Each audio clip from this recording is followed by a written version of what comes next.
ஆர்எஸ்எஸ்னுடைய தமிழாக்கம் தான் அவர் பண்ணிக்கிட்டு இருக்க அரசியல். அது எப்படி இருப்பாங்க அந்த மாநிலத்தில், அந்த மாநிலத்துடைய உரிமையை அவங்க சொல்றாங்களே. கர்நாடகா பிஜேபிக்காரர்கள் அமைதியை சுற்றிலா நல்ல விஷயங்களை மட்டும் நாங்கள் பண்ணோம்னா நல்லவர்கள் நினைச்சிருவாங்கங்கிற அந்த ஆர்எஸ்எஸ்னுடைய அதே ஆயுதத்தை எடுத்திருக்கிறார். இன்னும் ராஜேந்திர பாலாஜி அடங்கலையா? எத்தனை தடவை தோத்தாலும் அடங்க மாட்டேன்னா என்ன அர்த்தம்? இன்னைக்கு பெருந்தலைவர் காமராஜருடைய 124வது பிறந்தநாள் விழாவை ஒரு வார விழாவா தமிழ்நாடு காங்கிரஸ் கமிட்டியுடைய சார்பாக தொடங்கியிருக்கோம்.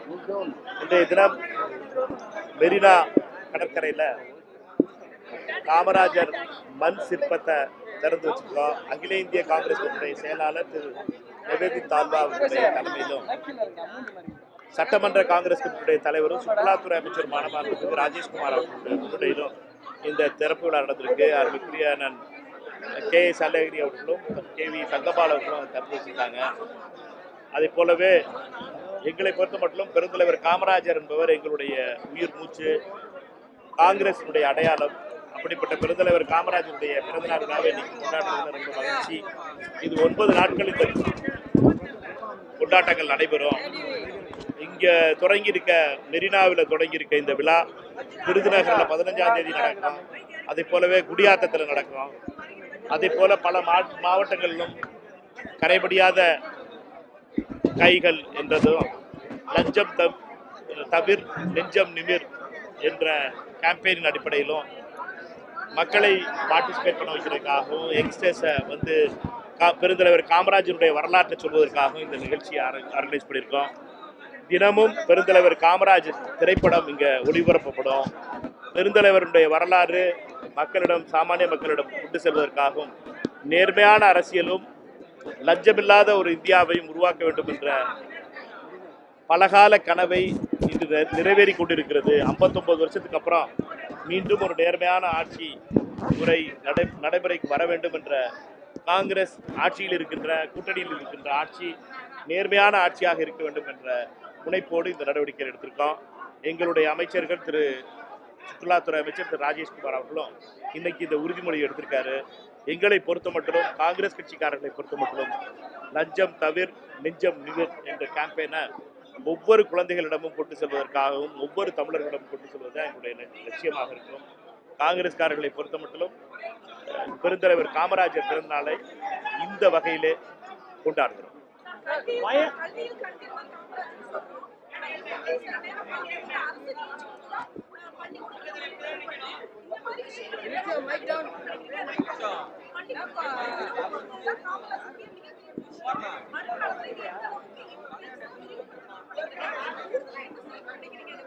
பெருந்தலைவர் காமராஜனுடைய மிக முக்கியமான அடையாளங்கள் ஒன்று பள்ளிக்கல்வி. பள்ளிக்கல்வியை பொறுத்த மட்டும் சாமானிய படிக்கின்ற ஏழை மக்களை பள்ளிக்கூடத்துக்கு வர வைக்கிறதுக்காகவும், தமிழ்நாடு முழுவதும் பள்ளிகளை தொடங்குவதற்காக ஓராசிரியர் பள்ளிகளை தொடங்கினார் காமராஜர். ஆனால் அதே நேரத்தில் அந்த கல்வியினுடைய தரத்தை உயர்த்துவதற்காகவும், பள்ளிக்கு வர வைப்பதற்காகவும் உணவையும் தந்தார், மதிய உணவு திட்டத்தை. அது மேம்படுத்தப்பட்டு இப்பொழுது வேறு காலேஜ் சுற்றி வரைக்கும் வந்திருக்கு. இது யார் செஞ்சாலும் சரி, இந்த புண்ணியம்ங்கிறது ரொம்ப முக்கியமானது.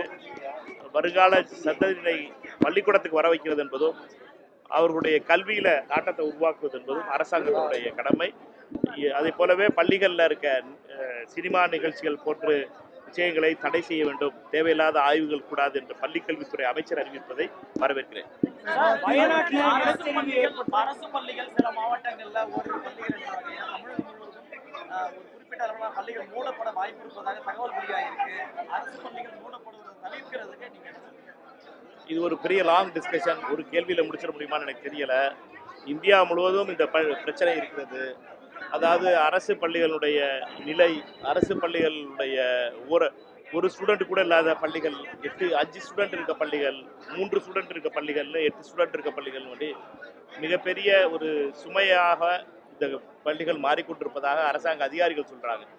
ஆனால் நம்மை பொறுத்த மட்டும் எந்த ஒரு கல்வி நிலையம் மூடப்பட்டாலும் வருத்தம் தான் வரும், கவலை தான் வரும். ஏனென்றால் நாங்கள் சார்ந்திருக்க கட்சி பெருந்தலைவர் சார்ந்த கட்சி. அவர் ஒவ்வொரு பள்ளிக்கூடத்தையும் தொடங்குறதுக்கும், அதுக்கு மத்தியான சாப்பாடு போடுறதுக்கும் அவர் பட்ட கஷ்டமும் அவர் பட்ட துன்பத்தை நாங்கள் அறிபவர்கள். அதனால இங்கு ஒரு பள்ளி மூடப்பட்டாலும் அது ஒரு துக்க தினமாகவே நான் பார்க்கிறேன். சார் இப்போ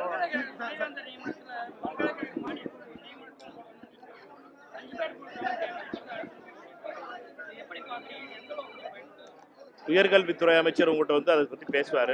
அதை பேச சொல்கிறேன் நான். இப்போ திமுக தலைவர் ஸ்டாலின் நினைச்சா இந்த ஆட்சி வந்து முடிவுக்கு கொண்டு வந்துடலாம் அப்படின்னு சொல்லிட்டு அதிமுக ராஜேந்திர எப்படி பார்க்குறீங்க? இன்னும் ராஜேந்திர பாலாஜி அடங்கலையா? எத்தனை தடவை தோத்தாலும் அடங்க மாட்டேன்னா என்ன அர்த்தம்? எத்தனை தடவை ராஜபாளையத்தில் 4 சாத்து சாத்துறாங்க, சிவகாசியில் 4 சாத்து சாத்திருக்காங்க, 3வது இடம் வாங்கியிருக்கோம், இன்னமும் அடங்கலையே. சார் இன்னொன்று இந்த ரீல் லீடர்ஸ் இந்த அண்ணாமலை வந்து நடைபெற்ற அந்த பிரச்சாரத்தை பொறுத்தவரையுமே அதிமுகவும் சரி மற்ற விமர்சனங்களாலுமே ஆளுங்கட்சி கொஞ்சம் பாசிட்டிவாக பேசுகிறாரு. இப்போ காங்கிரஸ் கட்சியில் அப்போதைய அமைச்சர் வந்திருக்காங்க, அவனை அழுத்தி விடாமல் தூக்கி விட தான் பார்க்கணும்னு சொல்லிட்டு ஆளுங்கட்சி பாசிட்டிவாக பேசுகிறாரு. இது எப்படி பார்க்குறீங்க? இதெல்லாம் ஆர்எஸ்எஸ்னுடைய ஸ்ட்ராட்டஜி. அவர் முதல் சேவகன்ல ஆரம்பித்து அதுக்கு ஆர்எஸ்எஸ்ல அப்படியே நீங்கள் மாற்றினீங்கன்னா சர்வ செச்சாலக்குன்னு வரும். ஆர்எஸ்எஸ்னுடைய தமிழாக்கம் தான் அவர் பண்ணிக்கிட்டு இருக்க அரசியல். இந்த அரசியல் மிக மிக டேஞ்சரஸான அரசியல். தமிழர்களுக்கு நான் வேண்டுவதெல்லாம் கோழிகளை கண்டு ஏமாந்து விடாதீர்கள். கோழிகளை கண்டு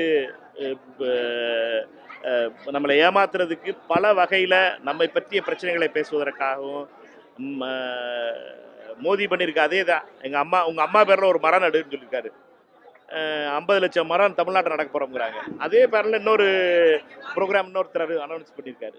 அதாவது மரம் நடுறது பிரச்சனை இல்லை, மரத்தை காத்தி செடியை மரமாக்குறது பிரச்சனை. அதை யார் பண்ண போகிறாங்கிறத பிரச்சனை. என்னட்டுனா வெறும் விளம்பரத்திற்காகவும் நல்ல விஷயங்களை மட்டும் நாங்கள் பண்ணோம்னா நல்லவர்கள் நினச்சிடுவாங்கங்கிற அந்த ஆர்எஸ்எஸ்னுடைய அதே ஆயுதத்தை எடுத்திருக்கிறார் நண்பர், சகோதரர். அவருக்கு வாழ்த்துக்கள். அவரை பொறுத்த மட்டும் அவர் ஆர்எஸ்எஸ்ஸை தமிழ்மயமாக்கியதற்கு என்னுடைய வாழ்த்துக்கள் அவருக்கு.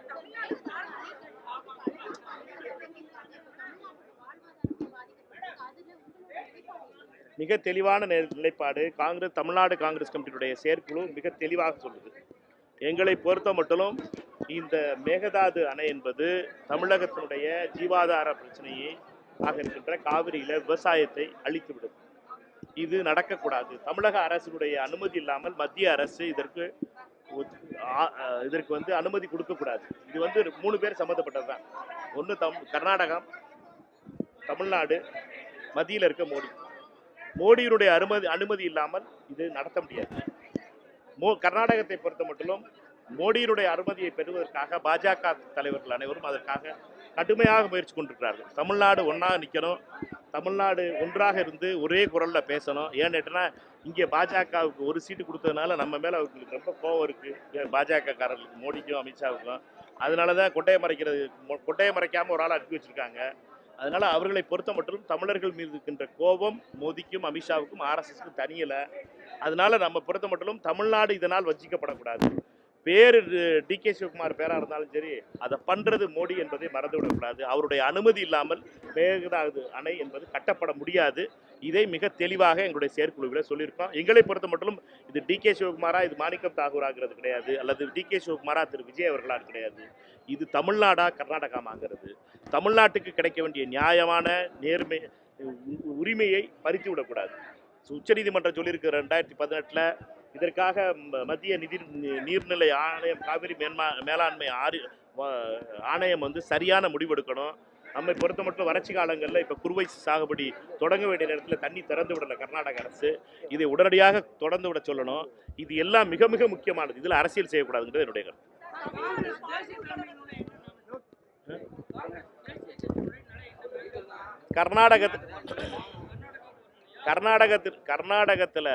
கர்நாடகத்தினுடைய நிலை, எல்லா அரசியல்வாதிகளும் ஒரு நிலை எடுக்கிறாங்க. தமிழ்நாட்டினுடைய நிலை எல்லாரும் ஒரு நிலை எடுக்கலாம். இதில் காங்கிரஸ் கட்சியினுடைய தேசிய தலைமை எங்கேயும் ஆட்டத்துக்குள்ளே வராது, ஃபீல்டுக்குள்ளே வராது. அம்பையராக யார் இருக்கான்னு மோடி இருக்கார். அம்பையர் இல்லாத ஆள்கிட்ட பிடிச்சி அவங்க தான் முடிவு வரணும், அவங்க தான் முடிவு வச்சுன்னா அம்பையரில் சார் முடிவு வரணும். அமைதி அது எப்படி இருப்பாங்க? அந்த மாநிலத்துடைய உரிமையை அவங்க சொல்கிறாங்களா? கர்நாடகா பிஜேபிக்காரர்கள் அமைதி இருக்க சொல்றீங்களா? பிஜேபிக்காரர்கள் என்ன சொல்கிறாங்க? கர்நாடகத்தில் நம்மளுக்கு தண்ணி வேணும் கிளப்பி விடுறாங்க பாஜக. நீங்கள் வந்து இதை வந்து கர்நாடக மாநிலமாக பார்க்கணும், காங்கிரஸ்காரனாக பார்க்காதீங்க. கர்நாடக மாநிலமாக பாருங்க, தமிழகமாக பாருங்க. தமிழ்நாட்டில் இதே சட்டமன்றத்தில் எல்லாரும் சேர்ந்து தீர்மானம் போட்டோம். காங்கிரஸ் கட்சி உடன் இருந்துச்சு. எங்கள் அமைச்சர் உடன் இருந்து கூட பேசினார் அதுக்கு ஆதரவாக. காங்கிரஸ் கட்சி எங்களை பொறுத்த மட்டும் மிக தெளிவாக இருக்கிறான். அதில் ஒரு செங்கலை கூட வைக்கக்கூடாது என்பதில் மிக தெளிவாக எங்களுடைய முயற்சிகள் இருக்கும். தமிழ்நாடு காங்கிரஸ் கமிட்டியை பொறுத்த மட்டும் ஒரு செங்கலை கூட மெகதாதுக்காக வைக்கக்கூடாது என்பதில் எந்த ஒரு சந்தேகமும் இல்லை. நாங்கள் அதற்காக தொடர்ந்து போராடுவோம்.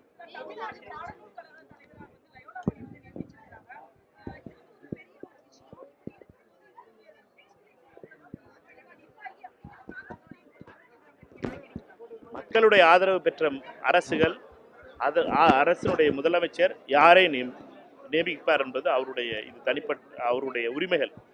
எல்லாத்துலேயும் நம்ம யாரை அப்பாயின்ட் பண்ணுறாங்க, யாரை பண்ணக்கூடாது என்பது சரியானதில்லை. ஒரு இளைஞரை நியமித்திருக்கிறார்கள். இளைஞர்களுக்கான ஒரு வாய்ப்பு கொடுக்கப்பட்டிருக்கு. என்னை பொறுத்த மட்டிலும் அந்த வாய்ப்பை திரு லயோலா மணி அவர்கள் சிறப்பாக பயன்படுத்தி உரிய நேரத்தில் பாடப்புத்தகங்கள் வருவதற்காகவும் அதில் மாற்றங்கள் வருவதற்காகவும் உண்மையிலேயே தமிழகத்தினுடைய குழந்தைகளுக்கு உண்மையான தரமான கல்வி கிடைப்பதற்காக முயற்சி செய்வார் என்ற அவருக்கு இந்த முயற்சியை மேற்கொள்வார் என்று நினைக்கிறேன்.